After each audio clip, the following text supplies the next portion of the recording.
I heard the order before I saw the damage. Crush it, Marjorie Hale barked, and the bulldozer roared forward. The blade slammed into my family's century-old bridge, stone exploding into white dust over Lake Silverpine. Each piece carried with it a century of Turner history, vanishing beneath black water. My daughter Lena stood behind me, clutching her mother's urn to her chest while she live-streamed the destruction with tears in her eyes. 2,000 strangers watched online, thinking this was some viral revenge stunt. They had no idea what was really unfolding. I gripped the rusted key in my pocket, its surface worn smooth by my grandfather's calloused hands. That key controlled the dam buried deep in the forest, a system most of Silverpine had forgotten existed. Marjorie Hale, perfectly coiffed hair gleaming in October sunlight, voice filled with self-righteous power, wasn't just tearing down my bridge. She was orchestrating a show of dominance, waving a forged state permit at her crew as if it were gospel. Her nephew Marcus operated the bulldozer with the casual arrogance of someone who'd never faced consequences. Every strike shook the ground, rattling the bedrock beneath my feet, reverberating through 3 generations of memory. I knew why she wanted the bridge gone. Her son Bradley had poured millions into an eco-luxury resort on the eastern shore, a glass and steel monument to entitlement. He needed deep water access for his yacht charters, and my bridge stood exactly where his channel had to be. To Marjorie, our history wasn't heritage. It was an obstacle. Progress requires sacrifice, Mr. Turner, she called across the rubble, her tone dripping with false sympathy. But what she called progress was nothing more than greed wrapped in legal theater. Lena's live stream chat exploded with messages. Call the cops. Sue them. Stop this madness. A bitter irony struck me. My 14-year-old's audience understood justice better than the adults governing our community.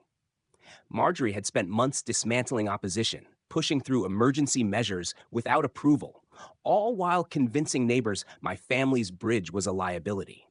Today, she was stealing the last piece of my wife's memory from Lena, the place where we scattered rose petals every anniversary until cancer took Sarah from us. Watching the bulldozer line up for its final strike, Lena whispered, "Dad, are you just going to let them do this?" Her voice cut deeper than the machine's roar. Stone cracked like gunfire. The bridge collapsed into the lake, and with it, something ancient stirred beneath the water. I turned toward Duke Morrison, my 72-year-old neighbor standing at the tree line. "She wants to play with water," I said. "Then it's time to show her what water looks like when it decides to move." The key in my palm felt warm despite the chill. Hours later, the community center buzzed with whispers. Marjorie held an emergency HOA meeting, her so-called victory lap. She paraded glossy newsletters showing smiling children near what she called a contaminated structure, reframing our bridge as a public health crisis. Neighbors who once praised its beauty now avoided my eyes, cowed by her propaganda. But Duke raised his hand and calmly dismantled her performance. "Vermont never issued that emergency permit," he said. The room shifted instantly. Then he dropped the truth. My grandfather's 1940 water management contract still stood. I didn't just own the bridge, I owned the dam that controlled every drop of Silverpine water. Every eye turned toward me. Marjorie's face faltered for the first time, slipping from arrogance into fear. The next day, I dug through dusty city archives. Fraud bled from every page. Marjorie's nephew's demolition company had been incorporated 37 days earlier, unlicensed, uninsured. Half her permits didn't exist in state files. Her entire empire was built on forged documents and intimidation. Duke joined me, his engineer's mind gleaming with grim satisfaction. "Caleb," he said, "you're not just an owner. You're the federal water authority here. She destroyed federally protected infrastructure. That's a crime." As if fate wanted to punctuate the moment, I received an anonymous audio recording. Marjorie's voice, cold and commanding. "Just demolish it. Turner can't fight back.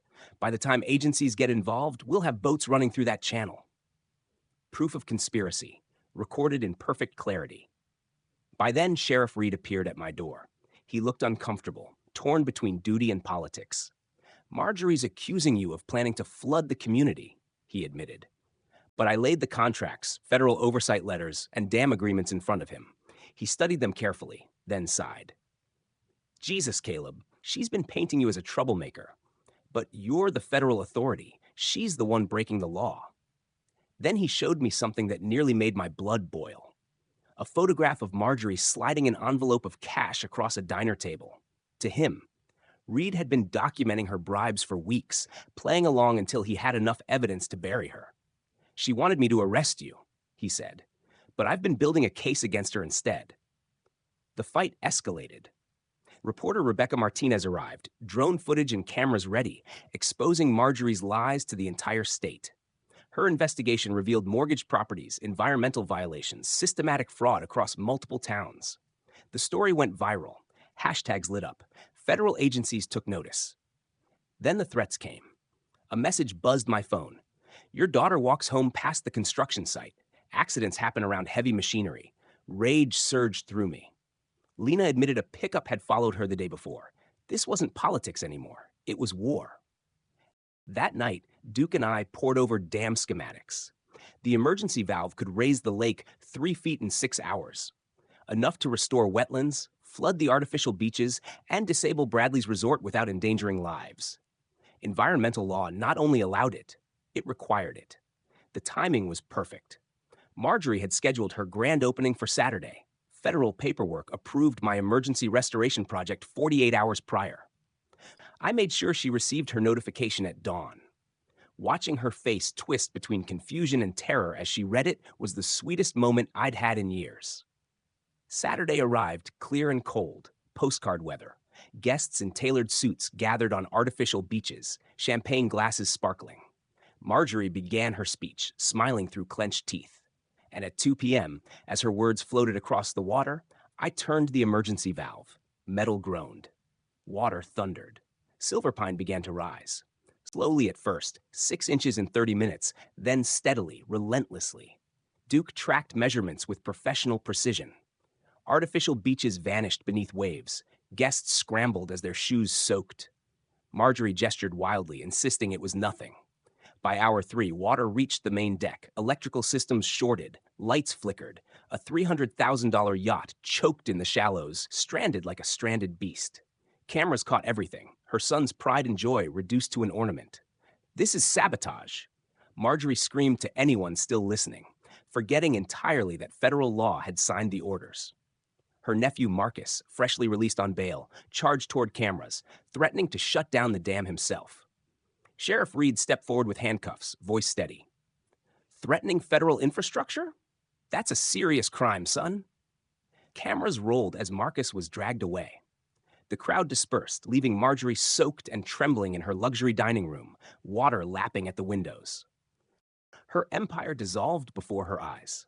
By Monday, headlines blared across Vermont. The Attorney General filed racketeering charges. Fraud, bribery, obstruction, environmental violations, enough to keep Marjorie in prison for decades. The resort collapsed financially, uninsured and underwater. Federal agencies converted the flooded property into an environmental education center. My bridge was rebuilt with community funds, stone by stone, stronger than before. Lena's live stream had become evidence in a statewide investigation and won her recognition from journalism programs she never imagined. Duke was elected HOA president, establishing transparency that Marjorie never allowed. Months later, standing on the new bridge, Lena held her mother's urn. Mom would have loved this, she said quietly. Not just the bridge, everything. The way you fought, the way we protected what mattered. Her voice carried steel beyond her years. I looked across Lake Silverpine, water glinting beneath autumn sun, the dam's valves humming steadily beneath. Federal law and patient vigilance had turned corruption into justice. I had thought I'd lost everything when the bridge fell. But in its ruins, we found the truth. Power built on lies crumbles fast, but water, like justice, always finds its way.